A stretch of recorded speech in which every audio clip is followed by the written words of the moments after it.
Assalamualaikum warahmatullahi wabarakatuh. Alhamdulillah wassalatu wassalamu ala Rasulillah wa ala alihi wa sahbihi wa mawalah wa la hawla wa la quwata illa billahi wa ba'du. Alhamdulillah, di siang hari ini kembali kita bisa duduk untuk berthalabul ilmi, dan kita masuk pada bab ke-47, man hazala bi syai'in fihi dzikrullahi azza wa jal awil Qur'an awil Rasul.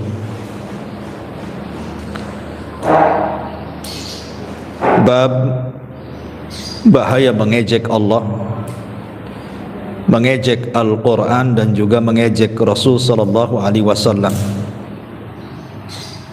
dijadikan sebagai candaan. Bab ini dicantumkan oleh pengarang di dalam kitab Tauhid, karena seseorang yang mengejek Al-Quran, mengejek Allah dan juga Rasulnya, menandakan ada masalah dengan tauhidnya. Artinya mereka tidak benar-benar mengagungkan Allah subhanahu wa ta'ala. Karena mustahil orang-orang yang mengagungkan Allah, mengagungkan Rasulullah dan juga ayat-ayat Al-Quran, dia akan mengolok-olok itu semua. Makanya Allah subhanahu wa ta'ala mengatakan, ma lakum la tarjuna lillahi waqara wa qad khalaqakum atwara. Mengapa kalian tidak takut mengagungkan akan kebesaran Allah, dan sungguh Dia telah menciptakan kamu dalam beberapa tingkatan. Artinya manusia itu diciptakan oleh Allah subhanahu wa ta'ala, lantas mereka kenapa tidak mengagungkan penciptanya? Bukankah kita disuruh oleh Allah subhanahu wa ta'ala, wa ma khalaqtul jinna wal insa illa liya'budun. Tidaklah Allah subhanahu wa ta'ala menciptakan manusia dan jin itu untuk beribadah, sebagai bentuk pengagungan, karena Allah sudah menciptakan kita. Bahkan Allah subhanahu wa ta'ala juga mencela orang-orang yang melakukan kesyirikan kepada Allah azza wa jalla, karena mereka tidak mengagungkan Allah. Wa ma qadarullaha haqqa qadri wal ardu jami'an qabdatuhu yawmal qiyamati was samawat matwiyatum biyamini subhanahu wa ta'ala amma yusyrikun. Dan mereka tidak mengagungkan Allah sebagaimana mestinya, padahal bumi seluruhnya dalam genggaman pada hari kiamat, dan langit digulung dengan tangannya. Maha suci Dia dan maha tinggi Dia dari apa yang mereka persekutukan. Jadi hukum mengejek Allah, Rasul dan juga ayat-ayat Al-Quran adalah bentuk tidak mengagungkan Allah, bahkan bisa mengantarkan kepada kekufuran, mengeluarkan pelakunya dari Islam. Na'udzubillah thumma na'udzubillah. Di sini mu'alif rahimahullahu ta'ala mencantumkan beberapa dalil dari Al-Quran dan juga hadis Nabi SAW. Kita baca dulu baru kita jelaskan. Pertama, surah At-Taubah ayat 65. Allah subhanahu wa ta'ala mengatakan, wala in sa'altahum la yakulunna innama kunna nahudu wa nal'ab qul abillahi wa ayatihi wa rasulihi kuntum tastahzi'un. Dan jika kalian tanyakan kepada mereka, para penista agama itu, niscaya mereka akan menjawab, sesungguhnya kami hanya bermain-main saja, bersendau gurau saja. Maka Allah katakan kepada Rasul, katakan ya Muhammad, kepada mereka para penista itu, mengapa kepada Allah, kepada ayat-ayatnya dan kepada Rasulnya kalian berani mengolok-olok itu semua. Kemudian diriwayatkan dari Ibnu Umar radhiyallahu anhuma, Muhammad ibn Ka'ab, Zaid ibn Aslam dan juga Qatadah dalam sebuah hadis yang saling merangkai kemudian dirangkum sebagai berikut. Innahu kana rajulun fi ghazwati Tabuk, bahwa ketika dalam peperangan Tabuk ada seorang munafik yang berkata, ma ra'ayna mithla qurra'ina haula'i arghab butunan wala akdzab alsinan wala ajban 'inda liqa, yakni Rasulullah sallallahu alaihi wasallam wa ashabahul qurra. Belum pernah, kata orang munafik mengatakan, kami melihat seperti mereka ahli Quran. Perut mereka buncit, lisan mereka dusta, dan mereka sangat pengecut dengan lawan saat pertempuran. Maksudnya adalah Nabi dan juga para sahabatnya yang pakar-pakar Quran itu. Faqala lahu Auf ibn Malik, maka Auf ibn Malik ketika itu ada di situ dan mengatakan, kadzabta, dusta kamu, walakinnaka munafik, engkau ini munafik. Kenapa kau bisa ngomong begitu? La ukhbiranna Rasulullah sallallahu alaihi wasallam, saya akan habarkan ucapanmu ini kepada Rasulullah. Fa dhahaba Auf ila Rasulillah sallallahu alaihi wasallam liyukhbirahu, maka Auf ibn Malik pun mendatangi Rasul untuk menghabarkan ucapan orang munafik itu. Fa wajadal Quran qad sabaqahu, tapi sayang Al-Quran sudah lebih dulu turun mengetahui hal itu. Faja'a dzalika ar-rajulu ila Rasulillah sallallahu alaihi wasallam wa qad irtahala wa raqiba naqatahu, maka laki-laki yang mengejek itu langsung mendatangi Rasul sementara Nabi sallallahu alaihi wasallam sudah berangkat dan menaiki untanya. Faqala, maka dia pun meminta uzur dan mengatakan, ya Rasulullah, innama kunna nahudu wa natahaddatsu haditsar raqbi naqta'u bihi 'anna tariqah. Maka orang munafik ini mengatakan, Rasul, kami ini hanya main-main saja, kami ini hanya bersendau gurau saja biar cepat perjalanan kami, sebab kalau bersendau gurau itu tidak terasa perjalanan itu cepat sampai. Faqala Ibnu Umar radhiyallahu anhuma, maka Ibnu Umar mengatakan, ka'anni anzur ilaihi muta'alliqan binis'ati naqati Rasulillah sallallahu alaihi wasallam wa innal hijarata tankubu rijlaihi wa huwa yaqul innama kunna nahudu wa nal'ab, fayaqulu lahu Rasul sallallahu alaihi wasallam wala in sa'altahum la yaqulunna innama kunna nakhudu wa nal'ab qul abillahi wa ayatihi wa rasulihi kuntum tastahzi'un la ta'tadiru qad kafartum ba'da imanikum ma yaltafi'u ilaihi wa ma yaziduhu alaihi. Maka Ibnu Umar radhiyallahu anhu mengatakan, seperti aku melihat orang itu berpegang pada tali kekangnya unta Nabi, sedangkan kedua kakinya tersandung-sandung batu sambil berkata, kami hanyalah main-main bersendau gurau saja wahai Rasul, kami tidak sungguhan. Maka Rasul sallallahu alaihi wasallam menjawab dan mengatakan, sesungguhnya kalian telah melakukan bermain-main dengan Allah, Rasul dan ayat-ayatnya.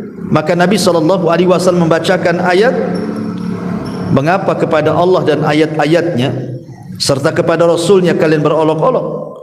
Tidak perlu kamu minta maaf karena kamu telah kafir setelah keimanan. Rasul berkata demikian tanpa menoleh dan tidak mengatakan kepadanya lebih daripada itu.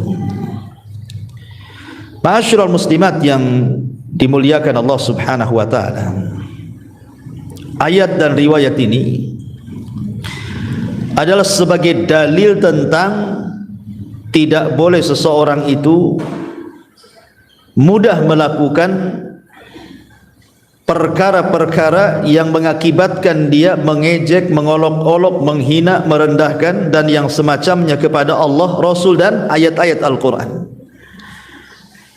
Main-main atau sungguh-sungguh sama saja hukumnya. Karena mengolok-olok Allah dan juga Rasul serta ayat-ayatnya bukan tempat bersendau gurau, apalagi sungguhan.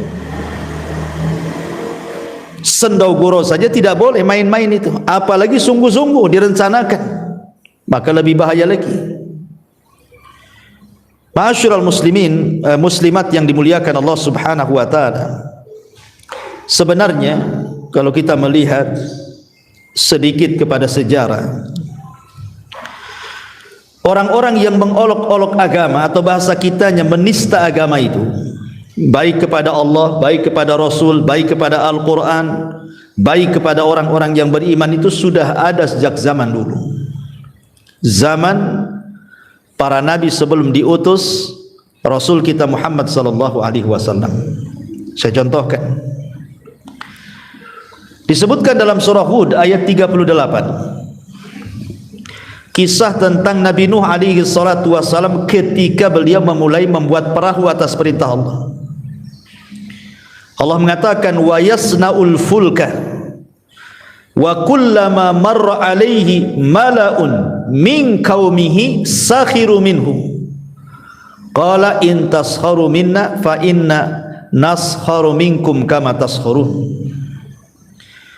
Dan mulailah Nuh membuat bahtera ataupun perahu, dan setiap kali pemimpin kaumnya berjalan melewati Nuh, mereka pun mengejek Nuh dan berkata, mereka pun mengejek, kemudian mengata-ngatai Nuh itu dan mengatakan, ya Nuh, dulu kau seorang nabi, sekarang kau jadi tukang perahu pula, katanya. Dulu seorang nabi, sekarang kau menjadi najjar, mebel dan yang semacamnya. Maka Nuh berkata, jika kalian mengejek kami, maka sesungguhnya kami pun mengejek kalian sebagaimana kalian mengejek kami juga. Artinya dari zaman Nuh, Rasul pertama loh, sudah ada orang yang mengejek Nabi itu, mengejek Allah, mengejek Rasul. Seperti umpamanya orang-orang Yahudi yang mereka mengolok-olok Allah Subhanahu wa taala yang mengatakan, innallaha faqir wa nahnu aghnia, kami itu loh kaya, Allah itu miskin, katanya. Itu orang-orang Yahudi mengatakan seperti itu. Bahkan Bani Israel di zaman Nabi Musa alaihi salatu wassalam adalah orang yang suka mengejek-ngejek agama, menista agama. Ketika Allah Subhanahu wa taala mengatakan dalam surah Al-Baqarah 104, ya ayyuhalladzina amanu la taqulu ra'ina wa qulu unzurna wasma'u lil kafirina adzabun alim. Hai orang-orang yang beriman, janganlah kamu katakan, wahai orang-orang yang beriman, janganlah kamu katakan Muhammad itu ra'ina, tetapi katakanlah unzurna, dengarkanlah, dan bagi orang-orang kafir itu siksa yang pedih. Kenapa kemudian ayat ini turun? Karena kita lihat bahwa Bani Israel saat dimenangkan oleh Allah merebut Baitul Maqdis di tangan Yusha ibn Nun sebagai pemimpinnya, Yusha ibn Nun ngomong, nanti kalau masuk ke Baitul Maqdis sujud kalian, kemudian ucapkan hittah. Maksudnya hittah itu meminta ampun akan dosa-dosa. Tapi ketika masuk ke Baitul Maqdis, mereka pun membelakangi dan tidak mau sujud, kemudian merubah kalimat hittah menjadi hintah. Minta makan, disuruh minta ampun malah minta makan. Itulah Bani Israel. Lah di zaman Nabi SAW, seperti dari riwayat ini, datang orang munafik menghina Nabi SAW setelah kepulangan dalam perang Tabuk. Jadi perang Tabuk itu adalah perang melawan orang-orang Nasrani Romawi, tetapi ketika Rasul datang dengan pasukan, mereka ketakutan, kemudian mereka pergi meninggalkan barang-barang mereka, dan kaum muslimin mendapatkan ghanimah besar. tanpa ada peperangan, tapi dapat ghanimah karena musuhnya sudah lari duluan. Jadi sepulangnya dari Tabuk, Nabi SAW pulang ke Madinah, di tengah jalan beristirahat. Ya, para sahabat berkumpul dengan para sahabat, ada juga Nabi berkumpul dengan pakar-pakar Quran. Tapi orang-orang munafik pun berkumpul dengan kelompok mereka, orang-orang munafik. Lah kebetulan di situ juga ada sahabat namanya Ka'ab bin Malik, ikut kumpul bersama orang-orang munafik. Nyeletuklah orang munafik ini dan mengatakan, "Ma ra'aina arghabu butunan wala akdzabu alsunan wala ajbanu indal liqa min haula," katanya. Kami tidak pernah melihat orang-orang yang paling rakus ketika makan, orang yang paling dusta ketika bicara, orang yang paling penakut ketika berjumpa dengan lawan, kecuali mereka, katanya. Diisyaratkan kepada Rasul dan para sahabat. Oh, marah ini Auf ibn Malik ini. Kata Auf ibn Malik, awas saja, ucapan kalian ini sudah melampau nih. Saya akan laporkan kepada Nabi SAW. Akhirnya ketika dia mau melaporkan perkara itu, rupanya Al-Quran lebih dulu turun dibandingkan laporan Auf ibn Malik radhiyallahu anhu. Dan Allah turunkan kepada mereka yang menghina Rasul dan pakar Quran itu, wala in sa'altahum, kalau engkau berkata kepada mereka dan bertanya, innama kunna nakhudu wa nal'ab, kami tidak sengaja ngomong begitu, kami ini main-main saja, kami ini hanya bersendau gurau saja. Maka Allah katakan kepada Rasulullah, kul ya Muhammad, katakan kepada mereka, abillahi wa ayatihi wa rasulihi kuntum tastahzi'un qad kafartum ba'da imanikum. Kul abillahi wa rasulihi, kul abillahi wa ayatihi wa rasulihi kuntum tastahzi'un la ta'tadiru qad kafartum ba'da imanikum. Maka di sini Allah Subhanahu wa taala mengatakan kepada Nabi sallallahu alaihi wasallam, katakan ya Muhammad kepada mereka, apakah dengan ayat-ayatnya,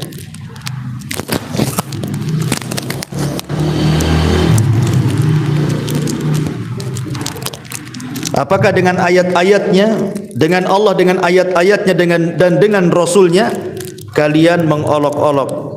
Kemudian Allah mengatakan, katakan kepada mereka, jangan cari-cari alasan, karena kalian sudah kufur setelah keimanan kalian. Ma'asyiral muslimat yang dimuliakan Allah Subhanahu wa taala, baik kita akan masuk ke kehidupan kita di negeri kita tercinta Indonesia ini. Ma'asyiral muslimat yang dimuliakan Allah Azza wa Jalla, bicara tentang penistaan agama. Penistaan agama itu ada dua macam, Bu ya. Ada penistaan agama secara verbal, ada non verbal.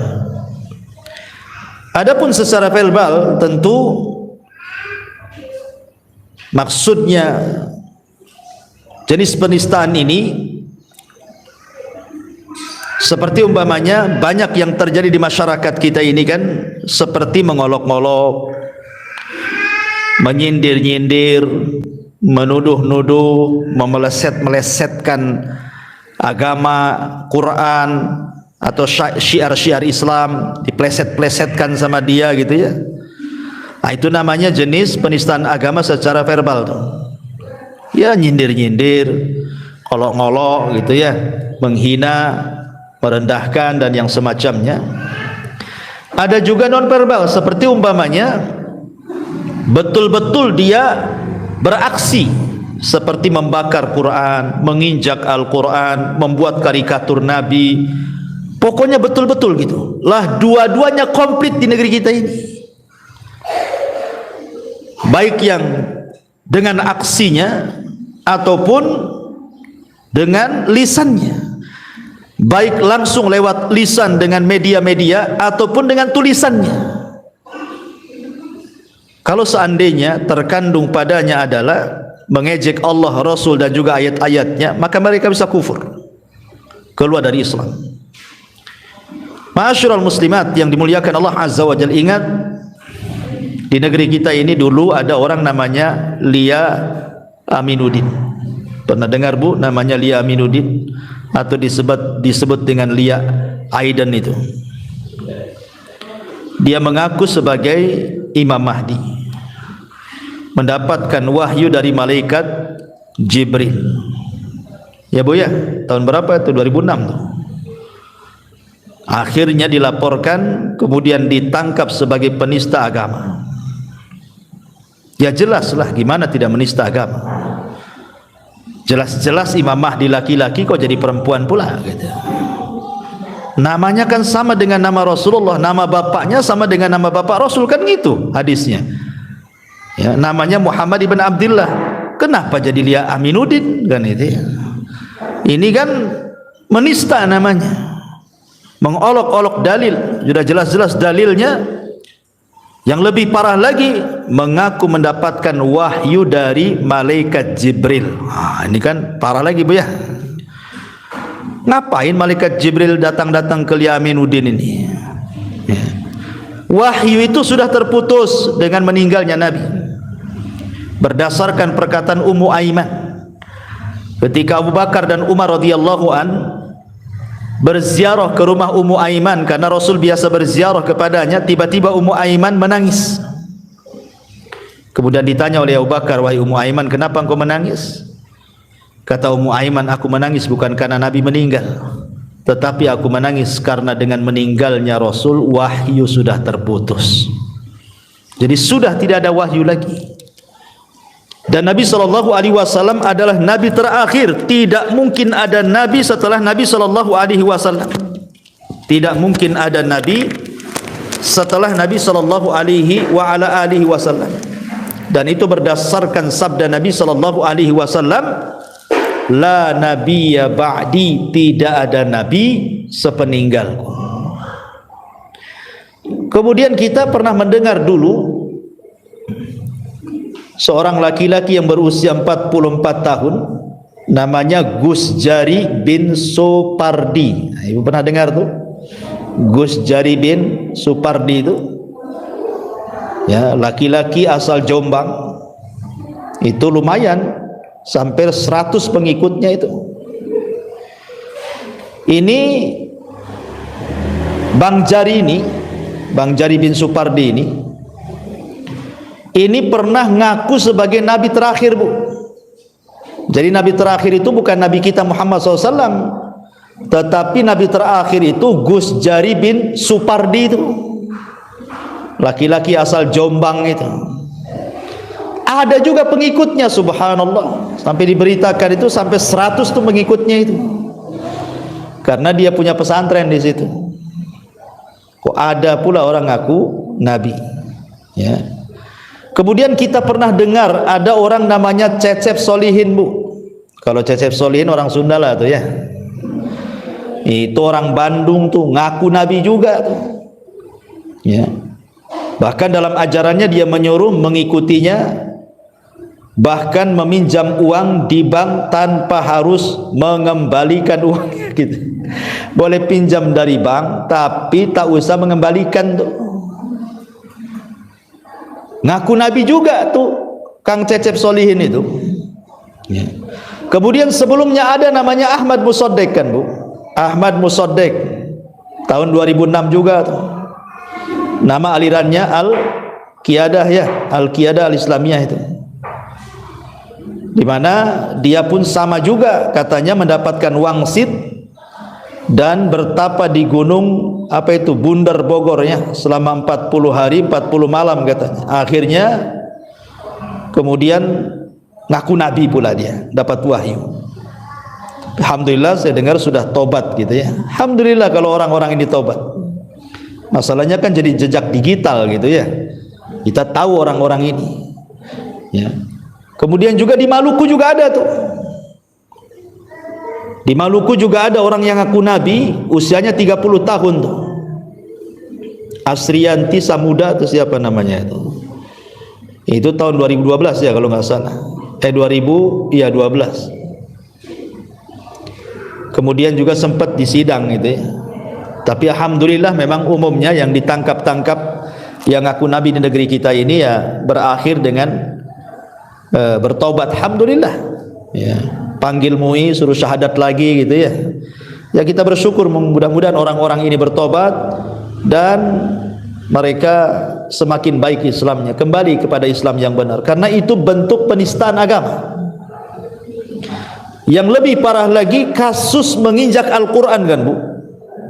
Al-Quran diinjak di Malang atau di mana dulu itu, ya. Bahkan ada, kalau nggak salah suami istri juga pernah terjadi itu. Suami istri ya, itu tahun berapa itu, 2022 kalau masalahnya, baru-barusan ini ya. Tapi kemudian ditangkap juga kan, ya.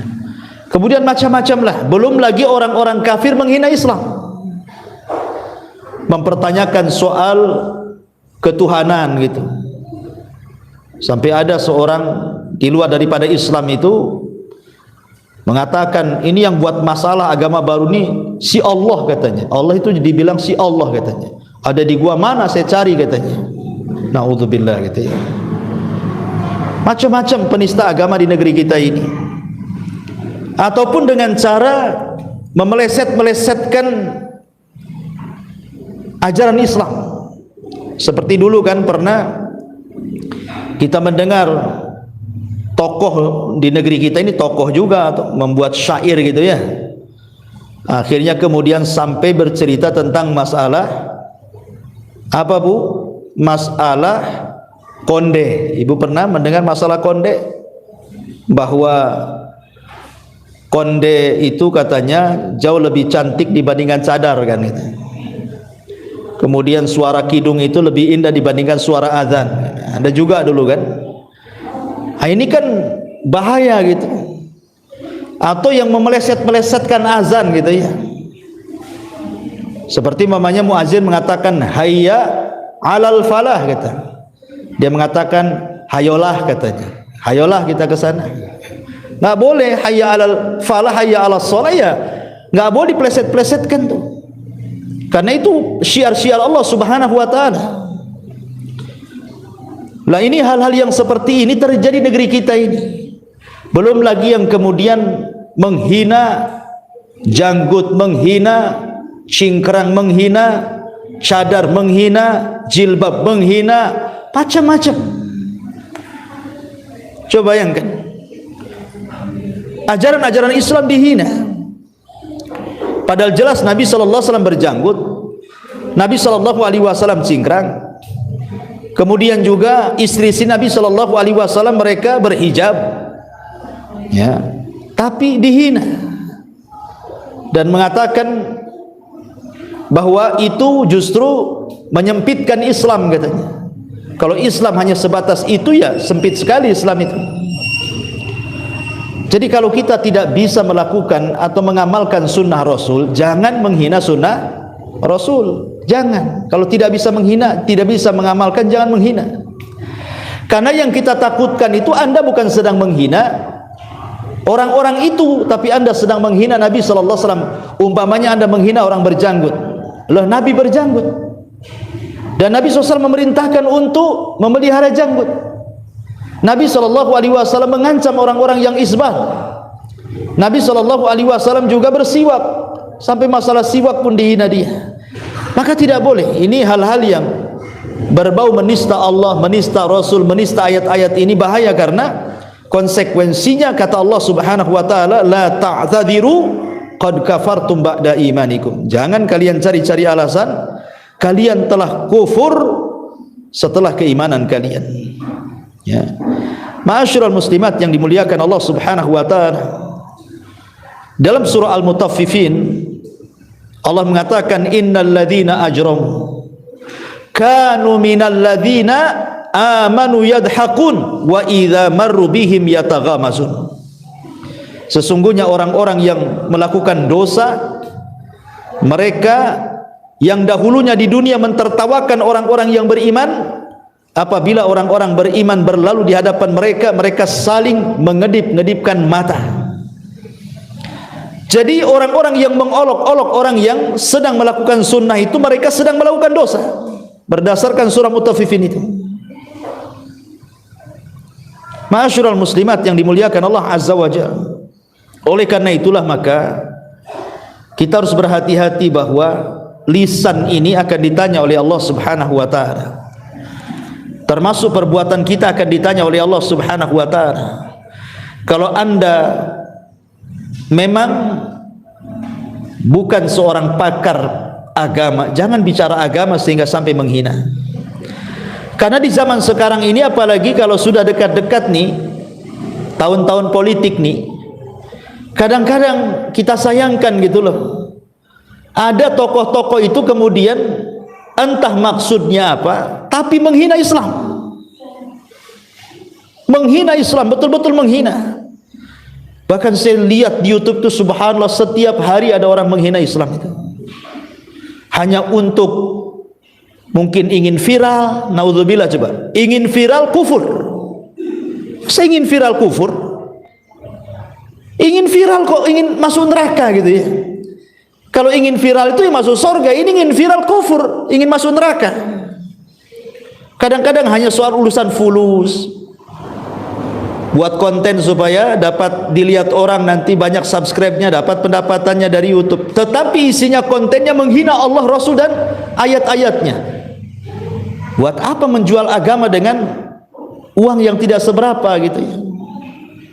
Atau karena kebencian. Adalah sebagian orang Islam itu melakukan hal-hal yang di luar ajaran Islam. Kita sebagai orang Islam marah sama itu, akhirnya yang disalahkan Islamnya, bukan orangnya. Nah, itu juga sering terjadi di masyarakat kita.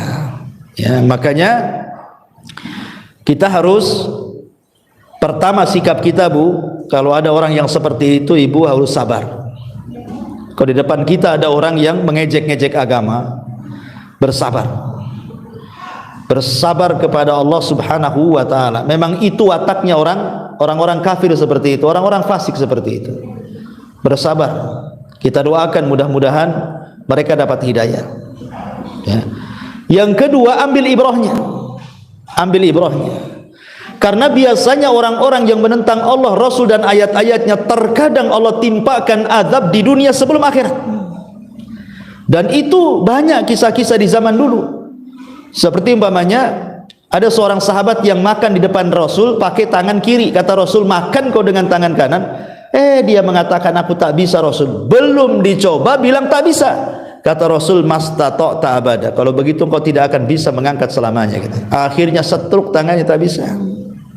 Itu yang kita khawatirkan. Orang-orang yang menghina dengan lisannya nanti disetrukan pula lisannya. Ya. Jadi ambil pelajaran. Kemudian yang ketiga, kita harus berpaling dari mereka. Jangan duduk-duduk bersama mereka. Sebab Allah mengatakan, wa idza ra'aital ladzina yakhuduna fi ayatina fa'arid anhum hatta yakhudu fi haditsin ghairi. Apabila engkau melihat orang-orang yang mereka sedang mempermainkan ayat-ayat kami, menyingkir kau dari situ, supaya jangan terlibat dengan pembicaraan mereka. Kemudian yang nomor 4, berusaha as-sad'u bil haq. Kita bela kebenaran ini. Kalau ada yang mengolok-olok agama, kita angkat bicara, kita ingatkan, kita bantah mereka. Ya tentu dengan cara-cara yang santun, dengan cara-cara yang indah gitu ya, bukan dengan cara-cara anarkis. Karena ada juga yang kemudian saking marahnya kaum muslimin, kemudian ada orang menusta agama itu sampai akhirnya dikepung rumahnya, bahkan tak jarang bisa mengancam jiwa gitu ya. Maka kita mendesak pemerintah, karena sudah ada undang-undangnya juga kan gitu, supaya ditangkap orang-orang kayak gini, karena ini bisa memecah belah umat Islam, meretakkan persatuan dan membuat kegaduhan di mana-mana. Kemudian juga yang nomor selanjutnya, at-tahdzir min syarrihim. Berusaha untuk menghindar dari keburukan mereka, menjelaskan kesesatan mereka, menjelaskan kaum muslimin ya bahwa perbuatan mereka itu tidak benar, perbuatan mereka salah, perbuatan mereka sudah mengolok-olok Allah, ayatnya dan Rasulnya, itu sebuah hal yang menista agama. Kita jelaskan kepada umat.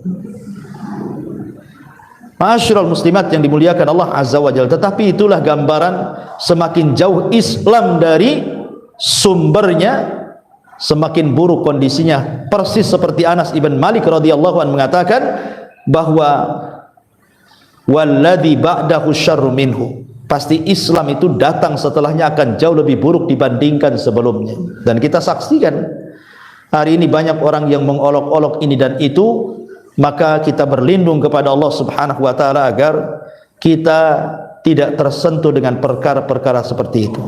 Dan kita berdoa agar kita istiqomah dalam memegang agama ini, memuliakan tauhid, memuliakan Allah, mengagungkan Rasul, dan juga mengagungkan ayat-ayat Al-Quranul Karim. Jangan sampai menghina, mencaci, memaki, mengolok-olok, sebab main-mainnya saja bisa sampai kufur, apalagi sungguh-sungguhnya. Wallahu a'lam bishawab. Ini yang bisa sampaikan dari materi bab yang kita kaji, bab ke-47 tentang bahaya mengolok-olok agama. Tapi sebelum saya tutup, silakan kalau ada yang mau bertanya.